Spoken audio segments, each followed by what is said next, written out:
नमस्कार, मैं doctor Manju Singh SBL के यूट्यूब चैनल पर आप सभी का स्वागत करती हूँ। आज हम बात करेंगे जो कि बहुत कॉमन कंडीशन हो गई है आज के टाइम में, ऑटिज्म। ऑटिज्म को ऑटिज्म स्पेक्ट्रम डिसऑर्डर भी कहा जाता है। क्यों? क्योंकि ये एक न्यूरोलॉजिकल और डेवलपमेंटल डिसऑर्डर है जो कि अफेक्ट करता है कि हमें लोगों से इंटरेक्ट कैसे करना है, बात कैसे करनी है, नई चीज़ों को कैसे याद करना है और इसके साथ ही हमें बिहेव यानी कि हमें लोगों के साथ या अपने आसपास किस तरीके से बिहेव करना है। ऑटिज्म का डायग्नोसिस किसी भी एज पर हो सकता है, लेकिन क्योंकि हम इसे डेवलपमेंटल डिसऑर्डर भी कहते हैं तो इसके जो मेन सिम्टम्स आते हैं, जो मेन डायग्नोसिस होता है, इसका जो हमारी लाइफ के फर्स्ट 2 इयर्स होते हैं उसमें होता है। ऑटिज्म में जो लोग होते हैं, स्पेशली जो बच्चे होते हैं, मल्टीपल टाइप्स के जो सिम्टम्स होते हैं उनको एक्सपीरियंस करते हैं और जो सिम्टम्स हैं वो भी मल्टीपल और डिफरेंट सिवियरिटी के हो सकते हैं। ऑटिज्म किसी को भी हो सकता है, किसी भी जेंडर में हो सकता है, किसी भी रेस में हो सकता है और किसी भी इकोनॉमिकल बैकग्राउंड में हो सकता है।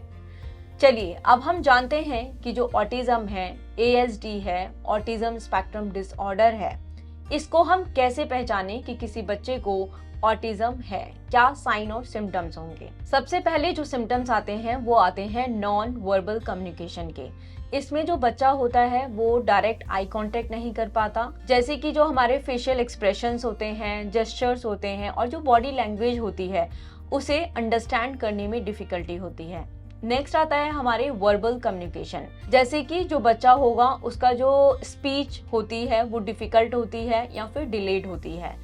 अगर उसे कोई बात करनी है तो वो उस बात के लिए, उस टॉपिक के लिए सही वर्ड्स यूज नहीं कर पाता है। इसके साथ ही बच्चे को यदि वो किसी ग्रुप में खड़ा है और कोई नॉर्मल टॉपिक पे भी बात हो रही है तो उसे बहुत अनकंफर्टेबल होगा, क्योंकि उसे वो चीजें समझ में ही नहीं आती हैं। इसके साथ ही जैसे कि सोशल इंटरेक्शंस होते हैं जो कि एक नॉर्मल टॉपिक है जिसमें कि कोई भी बात कर सकता है, उन बच्चों को ऐसे टॉपिक्स पर बात करने में बहुत डिफिकल्टी होती है।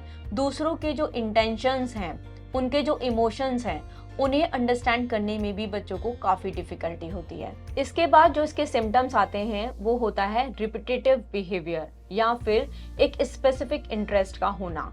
जैसे कि जो बच्चे हैं वो बार बार एक ही काम को करने में इंटरेस्ट दिखाते हैं, जैसे कि पत्थर फेंकना या फिर कुछ भी फेंकना, जैसे कि हाथों को बार बार हिलाना, ऊपर नीचे कहीं पर चढ़ना या फिर चीजों को इधर उधर फेंकना। इसके अलावा ये बच्चे एनसाइक्लोपीडिया भी होते हैं किसी एक टॉपिक के लिए, जैसे कि ट्रेनों के बारे में पूरी नॉलेज रखना, जो हमारे कार स्कूटर होते हैं इन सब की स्पेसिफिक नॉलेज रखना, या फिर किसी भी टॉपिक के बारे में कोई एक बहुत अच्छी नॉलेज रखना। इसके बाद जो सिम्टम्स आते हैं वो आते हैं सेंसरी के। इसका मतलब है कि जो बच्चे हैं या फिर जो इंडिविजुअल्स हैं जिनको की ऑटिज्म है वो हाइपर सेंसिटिव होंगे या फिर हाइपो सेंसिटिव होंगे। हाइपर सेंसिटिव का मतलब है कि वो किसी भी चीज के लिए, जैसे कि टेक्सचर हो गया, स्मेल हो गई, पेन हो गया या फिर लाइट हो गई या फिर कोई साउंड हो गई, ऐसी चीजों के लिए वो बहुत ज्यादा हाइपर एक्टिव होंगे। अगर हमने जरा सा भी किया तो वो बहुत ज्यादा चिड़चिड़े महसूस करेंगे। उसके साथ ही यदि हम बात करें हाइपो सेंसिटिव के लिए, तो ये जो लोग होते हैं जिनको ऑटिज्म है वो इन सारी चीजों के लिए, जैसे कि साउंड, नॉइज, स्मेल, ऐसी चीजों के लिए बहुत देर में रिएक्ट करते हैं, उनको कुछ ज्यादा फील नहीं होता है। अब हम बात करते हैं ऑटिज्म के कॉजेस और रिस्क फैक्टर्स के बारे में। ऑटिज्म का जो एग्जैक्ट कॉज है वो अननोन है, वो अभी एग्जैक्टली नहीं पता है, लेकिन रिसर्च बताते हैं कि जो इसका कॉज हो सकता है वो जेनेटिक कॉज हो सकता है। जेनेटिक कैसे हो सकता है कि प्रेगनेंसी के टाइम पे कोई डिफिकल्टीज रही हो या फिर आपकी जो सिबलिंग है, जो ऑटिज्म वाला पेशेंट है, उसका कोई सिबलिंग भी ऑटिस्टिक बच्चा रहा हो। इसके अलावा यदि चाइल्ड बर्थ के दौरान पेरेंट्स की एज ज़्यादा रही हो, बच्चे का बर्थ के टाइम पर जो वेट होता है वो बहुत ज़्यादा कम रहा हो या फिर प्रीमेच्योर बर्थ रहा हो। इसके अलावा अगर बच्चे को कोई वायरल इन्फेक्शन हो गया है और उसका सही से ट्रीटमेंट नहीं हो पाया है तो वो भी ऑटिज्म का एक कारण हो सकता है। यदि हम ऑटिज्म की डायग्नोसिस की बात करें तो इसके लिए कोई स्पेसिफिक मेडिकल टेस्ट यानी कि जैसे कि ब्लड टेस्ट नहीं है।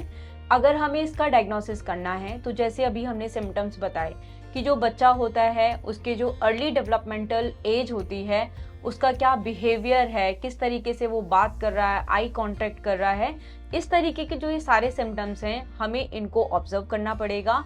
और हमें टाइम टू टाइम बच्चे की जो स्पीच डेवलपमेंट होती है और उसके जो माइलस्टोन्स होते हैं जैसे कि वॉक या फिर इस तरीके के जितने भी माइलस्टोन्स हैं, हमें उनका एक फ्लो चार्ट या फिर हमें चार्ट बना के रखना पड़ेगा और हमें ऑब्जर्व करना पड़ेगा कि ये सारी की सारी चीज़ें टाइम टू टाइम हैं या नहीं हैं।